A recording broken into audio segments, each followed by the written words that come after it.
All right, I'm back. Matt here again with Wapiti Pacific Contractors. We're going to talk about something very important today when you're planning your pole barns. We're going to talk about all the things that you need to think about ahead of time to make sure you can plan for them. They're all easy, but sometimes if you're not in the mode of thinking about them, you can easily miss them and then get towards the end and go, darn it, I should have thought about that. So let's get right into it.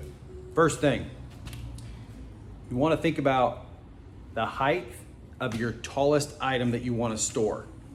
Be it an RV you want to get in there, a camper, just a pickup. Maybe you want a loft, things like that. You need to think about your tallest item that you want to store.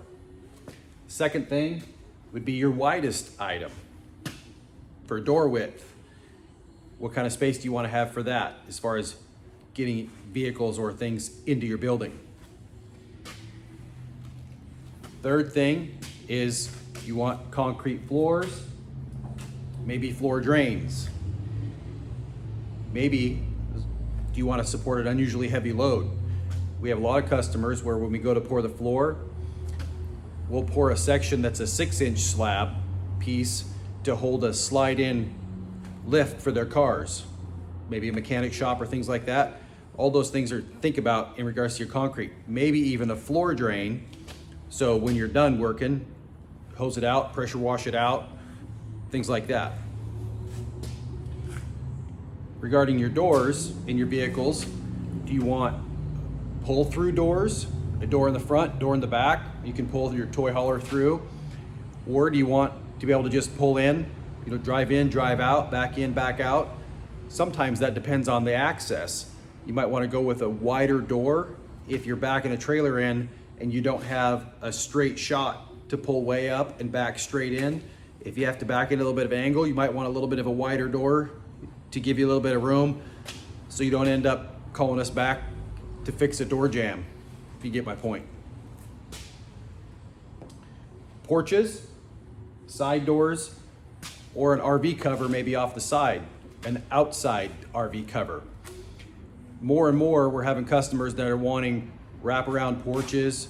They're doing lean-tos. This day and age with Airbnbs, ADUs or accessory dwelling units are something that's becoming kind of a fad, kind of a good thing, whether it's for an in-law or for extra income rented out. So things like that, we can do all that stuff with a pole barn. It's really easy and it's kind of custom work, but it turns out really nice. But just things to think about, because it's a lot easier to do it while you're building the building than to think about it 6 months down the road or a year down the road and to go back and do it. You got to undo a lot of things in order to attach it and get it framed correctly.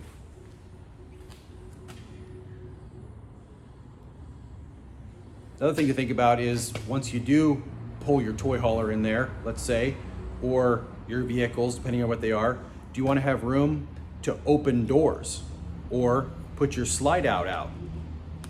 A lot of people will put their slide out, park their RV, have the slide out year round if they got somebody coming to town and want to stay in it or to clean it or do things like that.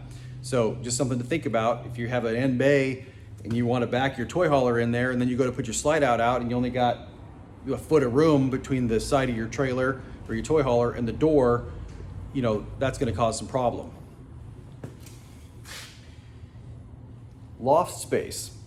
We just finished a building where we built a loft and it was strong enough to put 3,000 or 4,000 pounds of workout equipment up there.